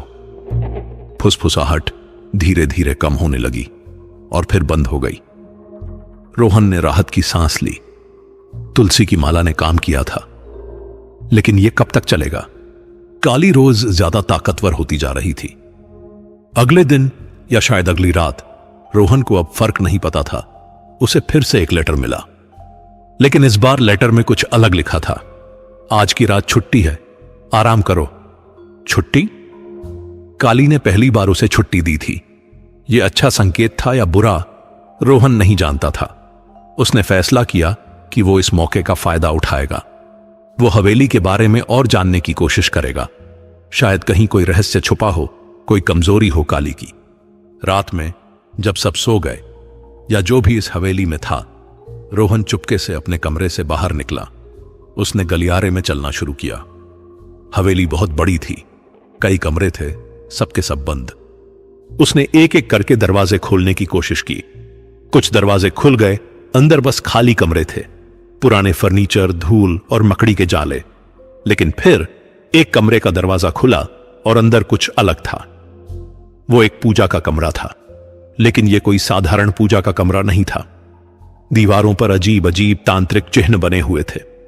बीच में एक काली मूर्ति थी, जिसके चारों तरफ खून के धब्बे थे, और उसके सामने कुछ किताबें रखी हुई थीं। रोहन ने एक किताब उठाई। वो संस्कृत में लिखी हुई थी, लेकिन कुछ शब्द समझ आ रहे थे। कर्ण पिशाचिनी साधना, मुक्ति का मंत्र, बंधन तोड़ने की विधि। रोहन का दिल तेजी से धड़कने लगा। यह किताब, यह वो जानकारी दे सकती है जो उसे चाहिए। उसने किताब को अपने कपड़ों में छुपाया और जल्दी से वहां से निकल गया। अपने कमरे में आकर उसने किताब खोली। वो पढ़ने लगा, धीरे धीरे, हर शब्द को समझने की कोशिश करते हुए। और फिर एक पन्ने पर उसे कुछ मिला। कर्ण पिशाचिनी से मुक्ति पाने के लिए उसकी शक्ति का स्रोत नष्ट करना होगा। उसकी शक्ति उसके शिकारों की ऊर्जा से आती है। अगर सभी शिकारों को मुक्त कर दिया जाए तो पिशाचिनी कमजोर हो जाएगी और तब सूर्य की पहली किरण उसे हमेशा के लिए नष्ट कर देगी। रोहन ने यह पढ़ा और समझ गया। उसे सभी आत्माओं को मुक्त करना होगा और फिर हवेली में सूर्य की रोशनी लानी होगी। लेकिन कैसे? इतनी सारी आत्माएं और काली इतनी शक्तिशाली। तभी उसे एक और लाइन दिखाई दी। पूर्णिमा की रात जब चांद अपनी पूरी शक्ति पर होता है तब पिशाचिनी सबसे कमजोर होती है। रोहन ने घड़ी देखी। आज कौन सी तारीख थी उसे याद नहीं था, लेकिन अगर वो पता कर सके कि पूर्णिमा कब है तो वो एक योजना बना सकता है। उसने किताब को बिस्तर के नीचे छुपा दिया और सोने की कोशिश की, लेकिन उसके दिमाग में योजना बनती रही। वो काली को हराएगा, वो रूही और बाकी सभी आत्माओं को मुक्त करेगा और वो खुद भी इस नर्क से आजाद होगा। बस उसे सही मौके का इंतजार करना होगा। अगली कई रातों तक रोहन ने वही किया जो उसे करने को कहा गया था, लेकिन अब उसका मकसद बदल गया था। हर रिकवरी पर जब वो किसी आत्मा से मिलता तो वो उनसे बात करता, उनकी कहानी सुनता और चुपके से उन्हें बताता कि जल्द ही उन्हें मुक्ति मिलेगी। एक रात उसे एक बूढ़े आदमी के पास जाना पड़ा। नाम था गोविंद राय। पता था पुराना किला, पश्चिमी टॉवर। जब रोहन वहां पहुंचा तो गोविंद राय एक पत्थर पर बैठे हुए थे। उनकी उम्र कोई 70-80 साल की लग रही थी, लेकिन उनकी आंखों में एक अजीब शांति थी। तुम रोहन हो? गोविंद राय ने पूछा। हां, आप गोविंद राय हैं? बूढ़े ने सिर हिलाया। बैठो बेटा, थोड़ी बात करें। रोहन बैठ गया। गोविंद राय ने एक लिफाफा निकाला, लेकिन उसे देने से पहले बोले, तुम जानते हो मैं कौन हूं? एक आत्मा जो काली को पैसे देती है। हां, लेकिन मैं सिर्फ एक आत्मा नहीं हूं, मैं एक तांत्रिक था। एक ऐसा तांत्रिक जिसने कर्ण पिशाचिनी को साधने की कोशिश की थी। रोहन चौंक गया। आपने? तो फिर आप यहां कैसे? क्योंकि मैं असफल हो गया, गोविंद राय ने कहा। मैंने सोचा था कि मैं काली को अपने वश में कर लूंगा, लेकिन उल्टा हो गया। उसने मुझे अपने वश में कर लिया और जब मैंने विरोध किया तो उसने मेरी जान ले ली। अब मैं उसका गुलाम हूं। लेकिन आप तांत्रिक थे, आपको तो पता होगा कि उससे कैसे लड़ा जाए। गोविंद राय ने सिर हिलाया। पता है, लेकिन अब मैं कुछ नहीं कर सकता। मैं तो मर चुका हूं, लेकिन तुम अभी भी जीवित हो। तुम कर सकते हो। मुझे बताइए क्या करना होगा। गोविंद राय ने चारों तरफ देखा, जैसे डर रहे हों कि कोई सुन न ले। फिर धीरे से बोले, पूर्णिमा की रात काली सबसे कमजोर होती है। उस रात तुम्हें हवेली में सूरज की रोशनी लानी होगी और सभी आत्माओं को एक साथ मुक्त करना होगा। लेकिन सूरज की रोशनी कैसे लाऊं? इस हवेली में तो कभी सुबह ही नहीं होती। सुबह होती है बेटा, बस दिखती नहीं। काली ने इस हवेली पर एक जादू किया है, एक ऐसा जादू जो सूरज की रोशनी को रोक देता है। लेकिन अगर तुम हवेली की छत पर जाओ और वहां के मुख्य पत्थर को तोड़ दो तो वो जादू टूट जाएगा। छत का मुख्य पत्थर? हां, हवेली की सबसे ऊपरी मंजिल पर छत पर एक काला पत्थर रखा हुआ है। उस पर तांत्रिक निशान बने हुए हैं। वो पत्थर ही काली की शक्ति का केंद्र है। अगर वो टूट गया तो काली की आधी शक्ति खत्म हो जाएगी। रोहन ने यह सब ध्यान से सुना। और पूर्णिमा कब है? गोविंद राय ने आसमान की तरफ देखा। चांद को देखो, अभी आधा है। 3 दिन बाद पूर्णिमा होगी। 3 दिन मतलब मेरे पास सिर्फ 3 दिन है तैयारी के लिए। हां, और ये 3 दिन बहुत मुश्किल होंगे, क्योंकि काली को शक होने लगा है। वो जानती है कि तुम कुछ प्लान कर रहे हो। उसे कैसे पता? वो कर्ण पिशाचिनी है। वो तुम्हारे विचार पढ़ सकती है। लेकिन अच्छी बात यह है कि तुम तुलसी की माला पहने हो। वो उसकी वजह से तुम्हारे सारे विचार नहीं पढ़ पा रही। बस इस माला को कभी मत उतारना। रोहन ने अपने गले में हाथ रखा। माला अभी भी वहां थी। गोविंद राय ने लिफाफा उसे दे दिया। जाओ बेटा। और हां, एक बात और, रूही को बचाना मत भूलना। वो सबसे मासूम है। अगर कोई मुक्ति का हकदार है तो वो है। रोहन ने सिर हिलाया और वहां से चला आया। अगले दिन, या कहूं कि अगली रात, रोहन ने हवेली की छत ढूंढने का फैसला किया।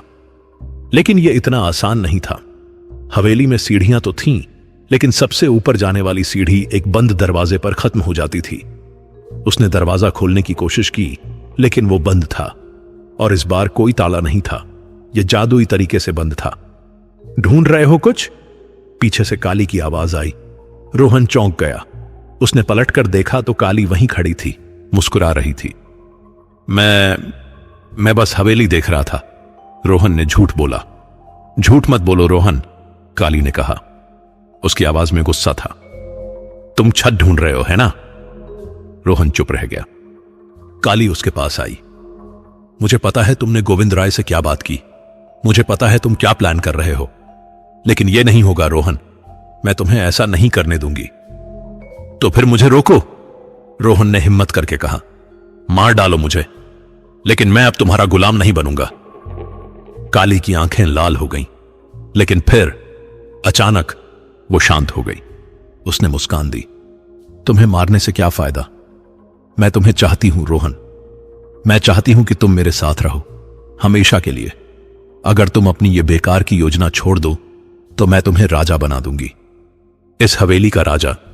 तुम्हें कुछ काम नहीं करना पड़ेगा, सिर्फ मेरे साथ रहना होगा। और बदले में? रोहन ने पूछा। बदले में तुम मेरे हो जाओगे, पूरी तरह से। तुम्हारी रूह, तुम्हारा शरीर, तुम्हारा मन, सब कुछ मेरा।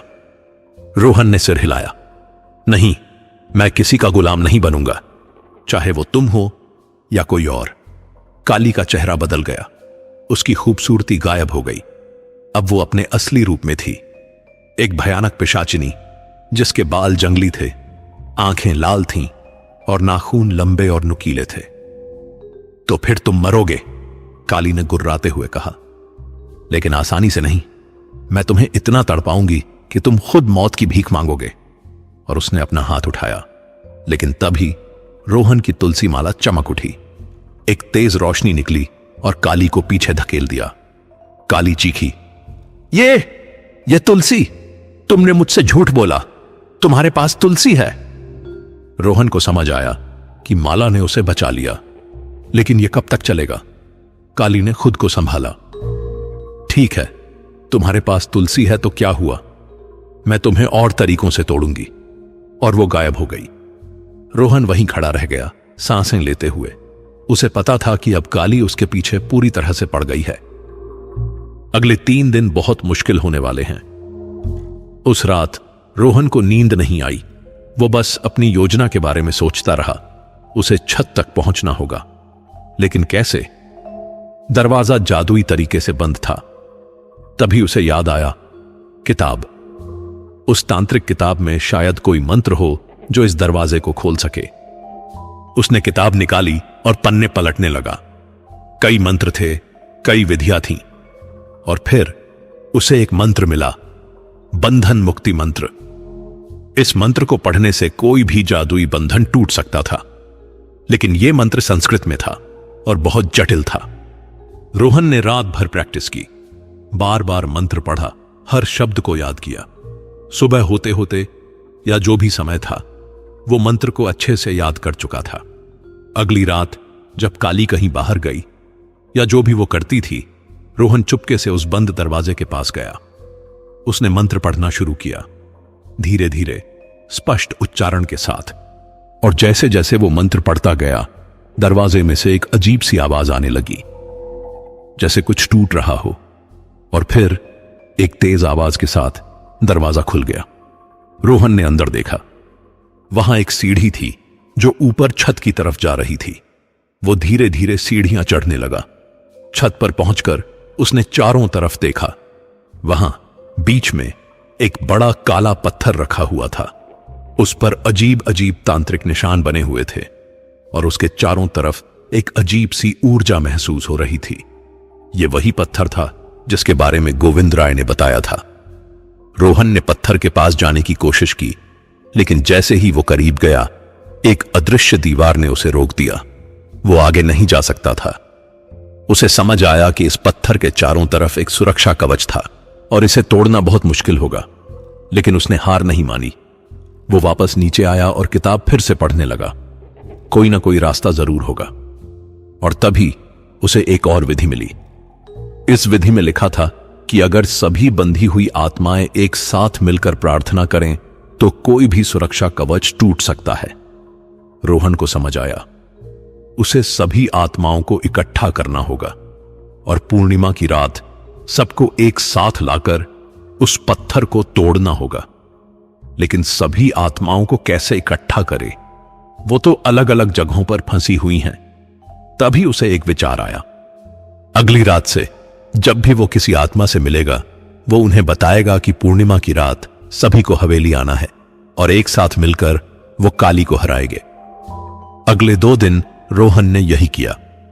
हर आत्मा से उसने कहा, पूर्णिमा की रात हवेली आ जाना, हम सब मिलकर काली को हराएंगे और मुक्ति पाएंगे। कुछ आत्माओं ने मान लिया, कुछ ने हिचकिचाया। लेकिन जब उन्होंने रूही का नाम सुना कि रूही भी आएगी, तो सबने हां कर दी, क्योंकि रूही सबसे मासूम थी और सभी उसे बचाना चाहते थे। और फिर आखिरकार पूर्णिमा की रात आ गई। रोहन अपने कमरे में बैठा था, तैयार हो रहा था। उसने तुलसी की माला पहनी हुई थी। उसके हाथ में वो तांत्रिक किताब थी और उसके दिल में एक उम्मीद थी। आज की रात सब कुछ तय होगा। या तो वो सब मुक्त हो जाएंगे या फिर हमेशा के लिए काली के गुलाम बन जाएंगे। घड़ी में रात के 11 बज रहे थे। रोहन ने गहरी सांस ली और अपने कमरे से बाहर निकला। युद्ध शुरू होने वाला था। जब रोहन अपने कमरे से बाहर निकला तो उसने देखा कि हवेली में एक अजीब सा सन्नाटा था, सामान्य दिनों से भी ज्यादा सन्नाटा। जैसे हवेली खुद भी जानती हो कि आज कुछ बड़ा होने वाला है। वो धीरे धीरे नीचे की तरफ बढ़ा। हॉल में पहुंचा तो देखा कि वहां कुछ धुंधली आकृतियां दिखाई दे रही थीं। ये आत्माएं थीं। एक एक करके वो आने लगी थीं। पहले आया गोविंद राय, फिर करीम शेख, फिर सुनीता देवी और धीरे धीरे कई और आत्माएं भी आने लगीं। कोई 20-25 आत्माएं होंगी, लेकिन रूही अभी तक नहीं आई थी। रोहन बेचैन हो रहा था। रूही कहां है? उसने गोविंद राय से पूछा। वो आएगी, गोविंद राय ने कहा। उसे थोड़ा वक्त लगता है, आखिर वो अस्पताल से यहां तक आना है। और फिर आखिरकार रूही आई। लेकिन जब रोहन ने उसे देखा तो वो हैरान रह गया। आज रूही अलग दिख रही थी। उसके कपड़े साफ थे, बाल संवरे हुए थे और उसके चेहरे पर एक अजीब सी चमक थी। वो पहले से भी ज्यादा खूबसूरत लग रही थी। रोहन, रूही ने मुस्कुराते हुए कहा, तुम सच में ये कर रहे हो? तुम हम सबको मुक्ति दिला रहे हो? हां, रोहन ने कहा। मैंने वादा किया था ना। रूही उसके पास आई, इतने पास कि रोहन उसकी ठंडी सांसें महसूस कर सकता था। तुम जानते हो, रूही ने धीरे से कहा, मैं तुमसे प्यार करती हूं। रोहन चौंक गया। क्या? हां, पहली बार जब तुम मुझसे मिले थे तभी से। तुम पहले इंसान हो जिसने मुझे इंसान की तरह देखा, जिसने मेरी परवाह की। रोहन को कुछ समझ नहीं आ रहा था। लेकिन रूही, तुम एक आत्मा हो और मैं जानती हूं हम कभी साथ नहीं हो सकते, लेकिन फिर भी मैं चाहती हूं कि तुम्हें पता चले कि मैं तुमसे प्यार करती हूं। और उसने अपना हाथ रोहन के चेहरे की तरफ बढ़ाया, लेकिन छू नहीं सकी, क्योंकि वो एक आत्मा थी। रोहन का दिल भर आया। मैं भी तुम्हारी परवाह करता हूं रूही, लेकिन अभी हमें यह लड़ाई जीतनी है। उसके बाद सब ठीक हो जाएगा। तभी अचानक पूरी हवेली में एक तेज हवा चली और काली प्रकट हो गई। लेकिन आज की काली पहले से अलग थी। वो अपने असली रूप में थी, भयानक, डरावनी और गुस्से से भरी हुई। तुम सबने हिम्मत कैसे की? काली चीखी। मेरी हवेली में, मेरे सामने तुम लोग विद्रोह कर रहे हो? गोविंद राय आगे बढ़ा। काली, बहुत हो गया। तुमने हमें बहुत समय तक गुलाम बनाए रखा। अब हम मुक्ति चाहते हैं। मुक्ति? काली हंसी, एक भयानक हंसी। तुम्हें मुक्ति नहीं मिलेगी। तुम सब हमेशा के लिए मेरे रहोगे। और उसने अपना हाथ उठाया। एक तेज रोशनी निकली और गोविंद राय को पीछे धकेल दिया। बाकी आत्माएं डर गईं, कुछ पीछे हटने लगीं। नहीं, रोहन ने चिल्लाकर कहा, हम डरेंगे नहीं। आज हम साथ हैं और साथ मिलकर हम उससे ज्यादा शक्तिशाली हैं। उसने तांत्रिक किताब खोली और एक मंत्र पढ़ना शुरू किया। यह वो मंत्र था जो सभी आत्माओं को एकजुट करता है। जैसे जैसे रोहन मंत्र पढ़ता गया, सभी आत्माएं एक अजीब रोशनी से चमकने लगीं और वो रोशनी आपस में जुड़ने लगी, एक बड़ी शक्ति बनाते हुए। काली ने यह देखा और घबरा गई। नहीं, यह नहीं हो सकता। उसने फिर से हमला करने की कोशिश की, लेकिन इस बार आत्माओं की संयुक्त शक्ति ने उसे रोक दिया। अब, रोहन ने चिल्लाया, छत पर चलो। सभी आत्माएं रोहन के पीछे पीछे छत की तरफ बढ़ने लगीं। काली ने उन्हें रोकने की कोशिश की, लेकिन वो कुछ नहीं कर पाई। छत पर पहुंचकर रोहन उस काले पत्थर के सामने खड़ा हो गया। सुरक्षा कवच अभी भी वहां था। सब मिलकर, रोहन ने कहा, अपनी पूरी शक्ति लगाओ। सभी आत्माओं ने अपनी शक्ति को एक जगह केंद्रित किया और उस शक्ति को उस सुरक्षा कवच पर फेंका। एक तेज धमाके के साथ सुरक्षा कवच टूट गया।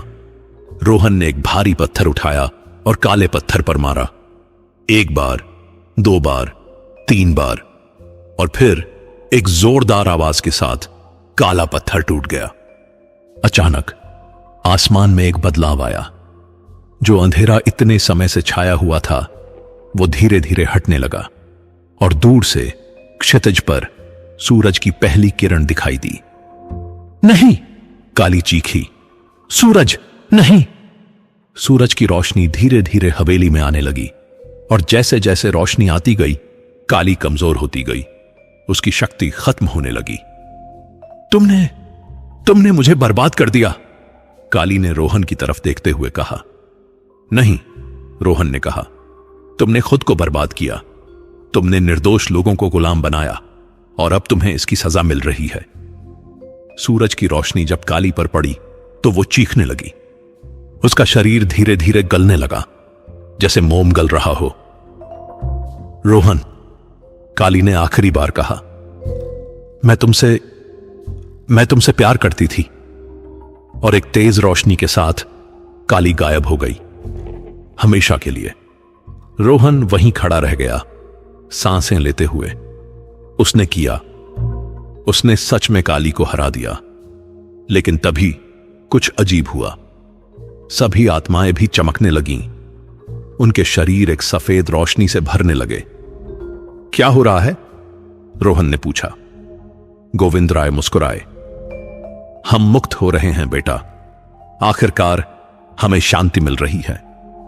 एक एक करके सभी आत्माएं गायब होने लगीं। वो एक सुंदर रोशनी में बदल रहे थे और आसमान की तरफ जा रहे थे। रोहन ने रूही की तरफ देखा, वो भी चमक रही थी। रूही, रोहन ने कहा। रूही उसके पास आई। शुक्रिया रोहन, तुमने हम सबको मुक्ति दिलाई। लेकिन तुम जा रही हो। हां, मुझे जाना होगा, लेकिन मैं तुम्हें कभी नहीं भूलूंगी। रोहन की आंखों में आंसू आ गए। मैं भी तुम्हें नहीं भूलूंगा। रूही ने एक आखिरी बार मुस्कुराया और फिर वो भी उस सुंदर रोशनी में बदल गई और आसमान की तरफ चली गई। रोहन वहीं खड़ा रह गया, रोते हुए। उसने जीत लिया था, लेकिन किसी न किसी तरह उसे लगा कि उसने कुछ खो भी दिया।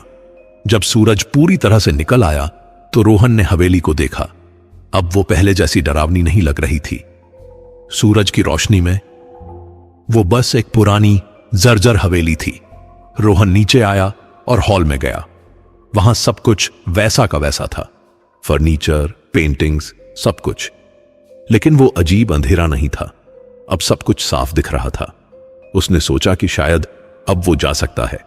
उसने मुख्य दरवाजे की तरफ कदम बढ़ाया, लेकिन तभी उसे अपने कमरे की याद आई। उसका बैग, उसके कपड़े, सब वहां थे। वो अपने कमरे में गया। वहां सब कुछ वैसा ही था।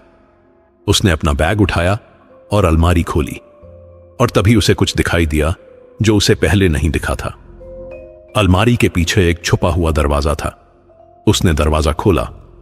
अंदर एक छोटा सा कमरा था और उस कमरे में पैसे, ढेर सारे पैसे। रोहन हैरान रह गया।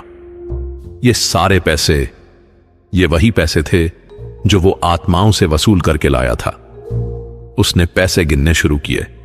3 लाख रुपए, ठीक वैसा ही जैसा काली ने वादा किया था। 6 महीने की सैलरी। लेकिन रोहन ने कितने महीने काम किया था उसे याद नहीं था। उसे तो समय का कोई अंदाजा ही नहीं था। उसने पैसे अपने बैग में रख लिए और नीचे आया। अब उसे जाना चाहिए। लेकिन जब वो मुख्य दरवाजे तक पहुंचा तो कुछ अजीब हुआ। दरवाजा खुल गया, लेकिन बाहर वो शहर नहीं था जो उसे याद था। बाहर एक बिल्कुल अलग जगह थी। पेड़ बड़े हो गए थे, सड़कें बदल गई थीं और दूर से कुछ नई बिल्डिंग्स दिख रही थीं। रोहन घबरा गया। यह क्या हो रहा है? वो बाहर निकला और एक आदमी को देखा जो सड़क पर चल रहा था। भैया 1 मिनट, रोहन ने उसे बुलाया। आदमी रुका। हां, ये कौन सा शहर है? आदमी ने हैरानी से देखा। वही तो, तुम्हें नहीं पता? नहीं, मतलब मुझे थोड़ा कंफ्यूजन हो रहा है। आज क्या तारीख है? आदमी ने अपना फोन निकाला। 15 अक्टूबर 2024। रोहन के पैरों तले जमीन खिसक गई। क्या 2024? हां, क्यों? लेकिन मैं तो। रोहन को याद आया, जब वो हवेली में आया था तब 2024 की शुरुआत थी। जनवरी या फरवरी। मतलब उसे सिर्फ 8-9 महीने हुए थे वहां। लेकिन उसे तो लग रहा था जैसे बहुत लंबा समय बीत गया हो। आदमी चला गया और रोहन वहीं खड़ा रह गया। उसने अपने बैग में हाथ डाला और पैसे निकाले। हां, पैसे असली थे, 3 लाख रुपए। लेकिन उसके पास कुछ और भी था। एक नोट, एक छोटा सा कागज का टुकड़ा जो पैसों के बीच में था। उसने नोट खोला और पढ़ा। प्रिय रोहन, तुमने बहुत अच्छा काम किया। तुमने मुझे हराया और सभी आत्माओं को मुक्त किया। लेकिन एक बात जो तुम्हें नहीं पता, मैं तुम्हें मारना नहीं चाहती थी। मैं तुमसे सच में प्यार करती थी। ये पैसे तुम्हारी मेहनत की कमाई है। इन्हें रखो और एक नई जिंदगी शुरू करो। लेकिन याद रखना, मैं हमेशा तुम्हारे साथ रहूंगी। तुम्हारी यादों में, तुम्हारे सपनों में। काली। रोहन ने नोट को मसल दिया और फेंक दिया। वो काली को याद नहीं करना चाहता था, लेकिन फिर भी उसके दिमाग में रूही का चेहरा घूम रहा था। वो मासूम लड़की जिसने उससे प्यार किया था, वो हमेशा के लिए चली गई। रोहन ने गहरी सांस ली और आगे बढ़ना शुरू किया।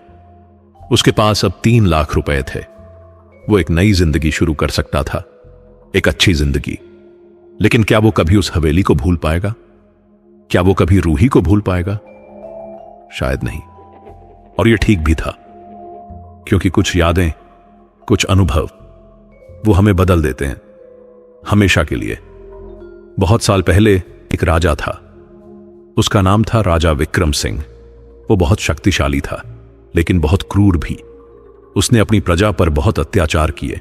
उसकी एक बेटी थी, नाम था कालिंदी, लेकिन सब उसे काली कहकर बुलाते थे। वो बहुत सुंदर थी, लेकिन उसके दिल में बहुत दर्द था, क्योंकि उसके पिता ने उसकी मां को मार डाला था। काली ने बदला लेने की ठानी। उसने तंत्र मंत्र सीखना शुरू किया और एक दिन उसने कर्ण पिशाचिनी की साधना की। साधना सफल हो गई। काली को अपार शक्ति मिल गई, लेकिन एक कीमत पर। वो अब इंसान नहीं रही, वो एक पिशाचिनी बन गई। उसने अपने पिता को मार डाला और फिर उसने वो हवेली बनवाई। हवेली जहां वो आत्माओं को इकट्ठा करती थी। लेकिन क्यों? क्योंकि काली अकेली थी। उसके पास कोई नहीं था और वो चाहती थी कि कोई उसके साथ रहे हमेशा के लिए। इसलिए उसने आत्माओं को अपने पास रखा, उन्हें गुलाम बनाया, ताकि वो कभी अकेली ना रहे। लेकिन जब रोहन आया तो कुछ बदल गया। पहली बार काली को किसी से सच्चा प्यार हो गया। वो रोहन को सच में अपना बनाना चाहती थी, न गुलाम की तरह बल्कि साथी की तरह। लेकिन रोहन ने उसे ठुकरा दिया और इसने काली के दिल को तोड़ दिया। आखिरी पलों में जब सूरज की रोशनी उस पर पड़ी तो काली को एहसास हुआ कि शायद यह बेहतर है, शायद उसे भी मुक्ति मिलनी चाहिए। इतने सालों की तकलीफ के बाद, और इसीलिए उसने रोहन को वो पैसे दिए और उसे जाने दिया, क्योंकि कभी कभी प्यार का मतलब होता है छोड़ देना। लेकिन एक बात रोहन नहीं जानता था, उस रात जब काली गायब हुई थी तो वो पूरी तरह से खत्म नहीं हुई थी। उसका एक हिस्सा, उसकी आत्मा का एक छोटा सा टुकड़ा, वो अभी भी जिंदा था, और वो टुकड़ा रोहन के साथ चला गया था, उसकी यादों में, उसके सपनों में। कई हफ्तों बाद जब रोहन एक नई जगह पर सेटल हो गया, उसने एक छोटा सा कमरा किराए पर लिया और एक नौकरी ढूंढ ली, तो उसे लगने लगा कि सब कुछ सामान्य हो गया है। लेकिन रात को जब वो सोता तो उसे सपने आते, काली के सपने, रूही के सपने, उस हवेली के सपने। और कभी कभी जब वो किसी खुशबूदार इत्र की गंध सूंघता तो उसे अजीब महसूस होता, जैसे कोई उसके पास हो, कोई अदृश्य उपस्थिति। एक दिन वो बाजार में था, वहां एक दुकान में उसने एक परफ्यूम देखा, बहुत अच्छी खुशबू थी। उसने सोचा कि खरीद लेता है। उसने परफ्यूम खरीदा और घर आकर लगाया, और जैसे ही वो खुशबू उसके शरीर पर फैली, कुछ अजीब हुआ। उसे अचानक चक्कर आने लगा, कमरा घूमने लगा, और फिर उसे दिखाई दिया एक परछाई, एक महिला की परछाई जो धीरे धीरे स्पष्ट होती जा रही थी। काली? रोहन ने डरते हुए कहा। परछाई मुस्कुराई। हां रोहन, मैं हूं, लेकिन तुम तो मर गई थी। मरी नहीं, बस कमजोर हो गई थी। लेकिन अब तुमने ये खुशबू लगाई है, और ये खुशबू, ये खास है। इसमें कुछ ऐसे तत्व हैं जो मुझे फिर से जिंदा कर सकते हैं। रोहन के रोंगटे खड़े हो गए। उसने तुरंत परफ्यूम को धोने की कोशिश की, लेकिन परछाई और स्पष्ट होती जा रही थी। नहीं रोहन, काली ने कहा, इस बार तुम मुझसे नहीं भाग सकते। इस बार मैं तुम्हारे अंदर हूं, तुम्हारी सांसों में, तुम्हारे दिल की धड़कन में। रोहन घबरा गया। उसने तुलसी की माला ढूंढी, लेकिन वो उसके पास नहीं थी। वो तो हवेली में ही छूट गई थी। क्या चाहती हो तुम? रोहन ने पूछा। बस तुम्हारे पास रहना चाहती हूं, हमेशा के लिए। और फिर परछाई गायब हो गई। लेकिन रोहन जानता था कि वो अभी भी वहां है, कहीं ना कहीं उसके आसपास। उस दिन के बाद रोहन को हर रात काली की फुसफुसाहट सुनाई देने लगी। रोहन, मैं तुम्हारे साथ हूं, हमेशा। वो परेशान हो गया। वो कई तांत्रिकों से मिला, कई मंदिरों में गया, लेकिन कोई फायदा नहीं हुआ। आखिरकार उसने फैसला किया, वो वापस जाएगा उस हवेली में, और वो जो भी बाकी बचा है उसे खत्म करेगा, हमेशा के लिए। लेकिन जब वो उस जगह पर पहुंचा जहां हवेली थी, तो उसे कुछ और दिखाई दिया। हवेली गायब थी, बिल्कुल गायब। वहां सिर्फ एक खाली जमीन थी, जैसे कभी कोई हवेली थी ही नहीं। रोहन हैरान रह गया। यह कैसे हो सकता है? उसने पास के लोगों से पूछा। एक हवेली थी, बहुत बड़ी। लोगों ने अजीब नजरों से देखा। हवेली? यहां कोई हवेली नहीं थी। यह जमीन तो पिछले 10 सालों से खाली पड़ी है। रोहन को समझ नहीं आया, क्या वो सब एक सपना था? क्या वो पागल हो गया था? लेकिन फिर उसने अपने बैग में हाथ डाला। पैसे अभी भी वहां थे, वो असली थे। मतलब वो सब सच था। लेकिन हवेली कहां गई? रोहन कभी नहीं जान पाया।